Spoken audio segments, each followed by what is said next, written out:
Hello, I'm Liam Fogarty, and my guest today has spent almost 30 years helping some of the most troubled and disadvantaged young people on Merseyside. And he does it by getting them to act, to paint, to make films, and generally get creative. He's the founder of the charity Yellow House, and his name is George McKane. George, you're very welcome. Nice to see you, Liam. Always nice to see you, mate. You're very kind. I've seen your house. It's not yellow. What is Yellow House? Yellow House is actually in my heart, and it's in my thinking as well. But it's a concept. But it is. I use my house because the word house or home is not a big positive word to many of the young people I work with. In fact, they're trying to escape from the chains of home, whatever that means. So on a very simple basis, I've always used my house as a place where they can come and be warm, be surrounded by pictures and paint. Every bit of my walls are filled with postcards, pictures, paintings, statements, writings, every bit of wall. People talk about food banks these days. I've been teaching young people to cook since around about 1980, 81, and then we eat together, because that concept of sitting around a really big table and talking after dinner about life. What do we hear on the news? What do we think about culture? What do we think about art? So the house is a very important part of it. But we also have always had a space outside Yellow House where we operate, where we have our technology, equipment, cameras, editing suite, because we make films, and rehearsal space. Well, not rehearsal space, because I don't rehearse, but a big space for exercises and games. I've been playing games and exercises once a week, one evening a week, with young people for over 30 years in Liverpool. And these young people, what kind of backgrounds are they coming from? What kind of problems are they sharing with you? They're from a very vast, disability is a fascinating word, isn't it? When we say disabled, we almost expect somebody in a chair or with something that we can see. And of course, within Yellow House, we have physical disabilities. But in the last few years, what I've noticed, after 30 years of working, the number of young people who've got some label on them. There's a label now for everything. And the young people with ADHD, Asperger's, massive. I'm dealing with narcolepsy, something I didn't know about 5 years ago. But one of the biggest disabilities I'm dealing with now, and I call it a disability in my funding applications, and I've had to convince funders that it's a real disability: isolation and loneliness. Massive disabilities in today's world. And you look at young people, you're talking kids of what, 12 and upwards? 14 upwards, really, yeah. Because the work we do is very strong work, and we're interested. We meet them at that year, 14 and 15, which is the cusp of life, isn't it? Where are they going to go? And who's pointing them in what direction? How do they come to you? Are they referred by social services or their schools, or do they sometimes just turn up on your doorstep? They turn up on my doorstep. I'll give you a beautiful example of that. One of the young girls, about 8 years ago, 2 days after Christmas, thick snow, very cold. It was about 6:15 in the morning. I was just getting up, heard a knock on the door, went down. There was a young girl there in her pajamas and her bare feet. And she said to the taxi driver, "Oh, this is it." And she said, "Would you pay the taxi?" Which I did. She knew where to come. She was in terrible distress. I won't go into it in details here, but any horrible thoughts that are going through your head, because she'd climbed out the window of her house, you can imagine them. And immediately, we made her feel safe and secure. Come into the house, get warm, get a bath, have something to eat. And that's something that I didn't learn, and I didn't go to school or to university to read that. That comes from a knowledge of different ways of working. But that's a great little story, because do you remember in David Copperfield when he walks to see his aunt from London to Dover, and he walks all the way, and his shoes are worn through, and he's on his bare feet, and he sells his hat, he sells his coat, he loses all his clothes. By the time he gets to his aunt, he's filthy and dirty and starving. And his aunt says, "Oh," and she throws the thing over her head, Charles Dickens, beautiful. And she brings him in, and the aunt lives with something that, we would now say a disabled man. She most probably looked after him, Mr. Dick. And she says, "Who are you?" And he says, "I'm, your nephew." And she says to Mr. Dick, "What shall we do with him? What shall we do with him?" And Mr. Dick, who's supposed to be feeble-minded, they're the words Dickens used in them days. Mr. Dick looks and said to him, "I'd give him a wash." But you see, I think that's basic. It is basic, and it's fantastic that people feel that they can be safe Absolutely. with you and the people who work with you. But some of our viewers may be thinking, where are social services? Where are the police? Where is the education service? How come these troubled kids are ending up with you, Well, with respect, an enthusiastic amateur, albeit with huge kind of life experiences? a massive life existence, a massive influence from my mother. I saw my mother buy a pair of shoes for a kid on our street who I knew the family had no money, and my mum just tucked them under the pillow in the pram. That was about 1956. I've never forgotten it, never. And I thought, wow, I thought, what a mum, really. But yes, what's happening to social? Well, it's got worse and worse over my 30 years. There's no blame attached to any individual social worker, police station, but there's a good example. The girl turns up 28th of December. I said to her, now I've got to do the legal work, so we have to ring social services. They said, okay, what can we do? I said, well, she's here and she's homeless. And they said, okay, let's make an appointment. I said, yeah, get my diary out. And they said, the 15th. I said, 15th of January? That's a bit late. They said, no, 15th of March. Now, I'm not insulting them. This is the problem, that the bureaucracy now is so heavy, and social workers will tell you that, teachers will tell you that, policemen will tell you that, parents will tell you that it's true. We have a saying in Yellow House, when a kid's drowning, it's no good sending them an email. You've got to do something now, today, because what I will never allow to happen in Yellow House, never, is that 3 months later, there's a headline saying, some kid committed suicide, some kid got lost, some kid died, but the signs were there on Facebook, the signs were there on such and such. It won't happen in Yellow House. Give us an idea of what these young people can do and can expect from Yellow House when they arrive there, because by the sound of it, quite a few are in some distress, and they have some serious multiple needs. What do you do to address those needs? Well, like Mr. Dick, I say, let's make sure they're clean, warm, they get fed. And once you're clean and well fed and healthy and feeling safe and secure, then you begin to be creative. So then we use theatre, filmmaking, storytelling, watching movies. I think that's important. We sit and watch movies. We have ice cream and lemonade together. Because when I was a little boy, Saturday night, you remember cream soda and lemonade and wagon train. These kids haven't got that. They haven't got that life that we had. And that's where my experience comes from, and that's what I want. So I have a massive collection of world cinema. You say to a young person in your house, what's your favourite film? They're not going to say Van Diesel. I don't even know who Van Diesel is. I think you mean Vin Diesel. Well, whatever, George. see? Maybe you're getting mixed up with there Van Johnson and Van Heflin. Yeah. Probably. Well, even further than that, our young people say, wow, yeah, I love Parajanov, or Klimov, or Tarkovsky, or Kurosawa, or Pabst, or Murnau. So you expose them to kind of art house, I do. Foreign I'm a films. cultural elitist, and I believe in it. And I pass that down. They love storytelling. But do all the young people who come through your door, do they all take to Yellow House, or do you find that some are rebelling against it because they rebel against everything, and maybe even some are quite hostile to what you're trying to do? Some people are hostile when they first meet me, because you asked the beginning of the question, which it seems a long time ago, was how do I meet them? Well, I go out to schools. I was in 2 schools in the last week.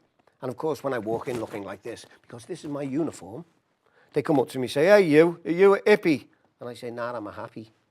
And they laugh. So immediately I've got them laughing, but I've also got them engaged. They pull the ribbons. They say, what are they? And I say, they're nothing. They're just around my neck. They make me look beautiful, don't they? And I use that word beautiful because most young boys never did. And they look at me and say, what? And I'm beginning a conversation with them, and I'm a little bit different. And I don't mean that I go out to be different. This is the way I want to look. So I think it's very, very important that they are exposed. When you've got no money, you can't take a gamble. You can't take a gamble with food. If you've only got £5 to spend on food, you're going to buy safe food because you know it'll nourish you. So we give them vegetarian food. We give them different food. We give them world foods. When you've only got some money to spend, you can't go to the cinema. But in our house, you can watch Parajanov, or the silent movies, or German expressionists, or world cinema, Russian cinema. When you've got no money, you wear the tracksuit because it's cheap. But when we say you can wear different clothes, not saying that you have to, or they can look at me and see the way I dress, which is a little bit different, they accept it. Do I get aggression? In 30 years, very, very rare once they come into your house. Very rare. What do you ask of the young people in return, or is your commitment entirely open-ended? It is open-ended. My wife and my family And my friends say to me, how come you're so patient? Which I'm not trying to be a saint, because I'm not. If they wouldn't say that if you saw me talking to a computer when it goes wrong, and I've put my computer in the street before now, like John Cleese said, you're not coming in till you're working. But I am patient, and if you push me to say why, I accept that young people will fail, because I accept that I fail, and I accept that humans fail. So we don't put them on a pedestal. Yellow House is named after Van Gogh. I guess he was the biggest failure in the world, wasn't he? Because he didn't sell a painting, but I love him, and he inspired me. But if these youngsters come to your place and they watch these fantastic movies and they have these conversations and you're expanding their mind, at some point you have to say, right, there's the door now and the real world. Yeah, of course. How difficult is that? Well, I grow to be very fond of them. They're like children. I'm like the granddad of the world. And they joke about, they know my family, they know my grandchildren.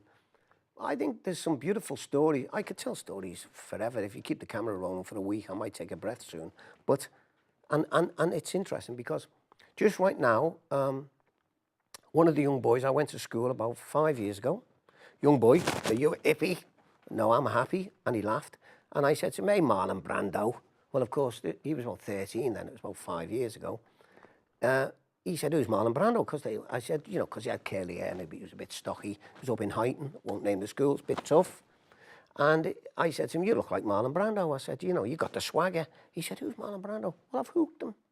So I said to him, I was in school that week. I said, yeah, took him in next day. Streetcar Named Desire. Have a look at that. He come, wow. We'll talk about Brando and much more when we come back after this break. Join you soon.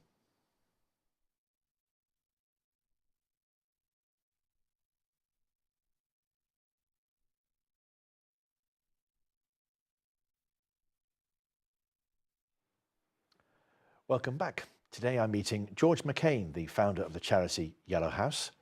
George deals with troubled youngsters from Merseyside, and you're a great believer in the power of art and creativity to transform lives. Give us some examples of lives that you and your helpers have transformed at Yellow House. Well, the boy I just mentioned before, you know, this week, today, he's going back to London today. He was in Belgium with me last week performance, but I went 2 weeks ago to his graduation performance at Twickenham College for Physical Theatre. He's graduated. He will be an actor. But it's not always acting. There are about 4 drama teachers in various schools around Liverpool that I met when they were 13 or 14 who said, drama, not doing that. So you can change that. But what is changing a life? We all want big dramatic stories to say, you know, they're now in a Hollywood, you know, mega film or something. But I just think being happy sounds a silly saying. I use the word love a lot. Gosha and I are very much in love. The young people see that because they're not used to seeing that in many of their homes. So if we can make them happy, but I really do believe in totally changing lives. If anybody goes on our website, the first thing they'll see is this little girl I told you about who came 8 years ago, who actually knows when she's going to die. She's got a tick list of, you know, almost to the year. And she says, come to Yellow House. It's not about ticking boxes. It's about saving lives. I think that's quite beautiful. She said that, not me. With all your experience, you've come to some view about how we bring up our children and how society deals with its children and its young people. Are we as a society getting worse at nourishing, nurturing young minds, young bodies, young lives than we used to? I mean, it sounds easy to say yes, of course. I think we had more time for family things. I grew up with my mother and my sisters because dad and brothers went to the Navy. I had a beautiful childhood. I've never been on holiday with my mum and dad. My mum and dad never drove a car. Actually, my dad died before we ever had a telephone, and that was in the 1970s. But I had a wonderful childhood, full of fun, full of excitement. Maybe that's why I am who I am, because I'm the youngest. Because I used to play games on my own, and my mum used to play games, and my mum told me stories. Hey, Georgie, she'd say, hey, what? You know, if I said, hey, Mum, you know, I've got an itchy toe, she'd say, don't tell me about itchy toes in 1937. And then she'd go, and it was fantastic. But you're dealing with young people who don't have that kind of parental support, No. that kind of love. Is that a gap that Yellow House can fill? We do fill, and we fill it by being strong, because I've got very strong rules. So we don't smoke, we don't drink, we don't have alcohol, we don't have drugs. But kids come to me who've drank and alcohol and drugs, but we have a policy. Also, I talk to them, and if they've got their phone in hand, I say, not talking to you while you got your phone in your hand, put it away. So we do lots of things like every time we meet, we shake hands and give a hug. At the beginning, they go, oh, but they love it. They say, we love it. And if I say, oh, there's a story, and somebody says, hey, sometimes if somebody new comes, they say, George, tell them the story about how you met Gosha. And I find that fascinating. I haven't got a theory on that. I just think it's fascinating that they want to hear a story about how I fell in love. Do you think there's a particular problem with young Merseysiders, Merseyside men in particular, Yes. that they've inherited this very macho culture, and yet they can't really back it up because the work isn't there, or the life skills aren't there, or the life chances aren't there, and they're kind of caught in the middle of this kind of societal change, and it manifests itself in the ways that you're talking about? Well, you know, this is the greatest city in the world. You don't sound convinced, George. I'm not, because I haven't been to every city yet. I love Liverpool. I'm born and bred here, because people then say to me when they hear that, oh, you don't like Liverpool? Of course I do. I live here. I choose to live here. But I think there's lots of pressure. Liverpool, I call Liverpool the city of fear. I think that's a bit... See, our theatre work, I teach them not to act. I use the methods of Michael Chekhov in particular, who I particularly love. A bit of Grotowski, a bit of a mixture of Grotowski, Brecht, a little bit of Stanislavski, but mainly Michael Chekhov. But also to stop them acting, because I think Liverpool is a mass movie set almost, or a television set full of, you know, Shakespeare said it, didn't he? All the world's a stage. And I think we do act, and we think we've got to act. So, you know, a camera comes to a lot of Liverpool people who will be talking to you, Liam, now, saying, hello, Liam, how are you doing? And the camera comes along and somebody puts a mic over their head and they see it and they say, oh, all right, Liam, you know, they think they've got to play that. I don't have to play anybody's game, me. You know? So this kind of self-consciousness, yes, about being a young Liverpool person. Pressure. That you're expected to behave in a certain way. Especially, as you said, boys. And interestingly, Yellow House is a theatre group that's been dominated by boys for 20 or 30 years. Many people used to call me the king of the scallies, which I quite like that. I don't mind that. I can deal with scallywags, you see. I can deal with tough kids.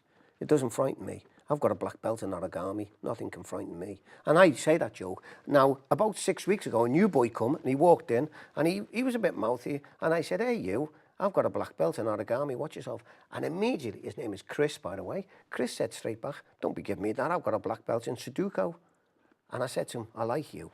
You know, because, so I like that Liverpool bounce and that bit of wit, but you can't live on that always. And that, what worries me is that when we see Liverpool plays, Liverpool theatre, Liverpool films, they've always got to be in the back kitchen saying, all right, you know, as you know, some of the films we've made, Dante's Divine Comedy, you know, The Angels of Mons, which we're working on now, you know, looking, and the young people looking at different ways to deliver. You have to break out.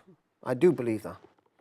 I think if you want to be successful in anything, sometimes you've got to break away from where you came. What is society's obligation to these young people? Because they're not getting the education they need. No. They're not getting the parenting they need. No. They're not getting the kind of support from neighbours and so on. It kind of feels like it's all down to people like you. That's not fair on you. It's not fair on them. How do we break through that? Again, I always answer, there's no such thing as yes or no to me.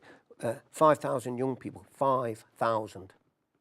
When I've heard the words 5,000, somebody's going to say, nationally left school, 5,000 young people permanently excluded from schools on Merseyside today and every day. 5,000. Wow. Something's wrong. You know, Aristotle said, for extreme illnesses, we have to take extreme medicines. And again, that's how I talk to young people. When you walk in Yellow House, on the door, there's little stickers. I got some stickers made of Raphael's great painting, The School of Athens, with Plato and Aristotle arguing on the stairs, Michelangelo looking at Raphael in the corner looking at them, all the greats around, Socrates listening in. You know, fantastic. I give them all a sticker and I say to them, that's us. And I love that. I don't show them a still of Brookside. You're so passionate about it, and everybody knows that, George. But this is a kind of society where everything has to be measured and everything has to be, boxes need to be ticked, forms to be filled. To what extent does that kind of bureaucratic approach to education and childcare hinder your work? Drives me mad, drives me crazy. But I've got to do it. If I need to do it, then I have to do it. I spend now at least 2 days a week filling forms in, applying for funding. I don't work with the local authority or the government in a specific funding way. Some people get money to deal with excluded young people or kids who are not on the dole, NEETs or whatever we want to call them. I don't do that because the young people trust me. They know I'm not part of that system. I get my funding from people who will fund me. Big trust. Morgan have been very good to me. The Tudor Trust, local community foundation for Merseyside, Liverpool 1, people like this, Deutsche Bank, being great to me. Of course, I've got to give them answers about how did you spend the money, how many young people came, what was the input on the output equal to the equilibrium of the two-sided isosceles triangle when you're dealing with a young person. And I do all that. And I get the young people to write their stories and to tell their stories because telling a story about, life-changing incidents, it's inspirational. And do the young people come back to you years down the line? Oh. And what are they saying to you? I'm in touch with young people now who I've known for 30 odd years, and they keep in touch with me all the time. We meet, we have regular get-together. But also, last week when I was going to Belgium, I said, I'm taking 10 of the gang to Belgium to make it. We were the first group to appear in the new Mons Memorial Museum, opened a week last Saturday. On the Tuesday, Yellow House performed, first ever in the world. And Mons is twinned with Bootle, of course. Yeah. And Van Gogh lived there, you see. And we're making this film. And some people wrote on Facebook, because we use social media, of course we do, it's a way to connect with young people, saying, oh, George, I remember when we went to Poland in 1992 or something, or I remember when we went to Germany and they were the great, and that changed my life. That's really lovely to hear. And you know what I'm like for talking, can go shit, and all the young people say, don't go shopping with George. Don't go for a loaf because it takes 5 hours. People shout me. People know me. You're on a warning now. You've got 30 seconds left. Tell us what lessons everyone in Merseyside, in society, can learn from the Yellow House experience. Don't be frightened to show your heart. Is love all you need? Absolutely. Love is the greatest thing that ever happened to me, and I'm a great sharer. I have a saying on the website, and it says, K plus E over U equals W. Knowledge plus experience over upbringing equals wisdom. George, it's been lovely to talk to you. Thank you so much. What's the next big thing you've got lined up? We're editing our film about the Angels of Mons. We've just come back from Belgium. We've got lots of work to do. We're crazy busy every day. I'll be working till 8 or 9 tonight, playing games tonight. The young people love playing games. Well, George, keep on playing. Yeah. Keep on doing what you do. Thanks. One young person said, keep on loving to me once. Well, lovely. They're not wrong. See you again sometime soon.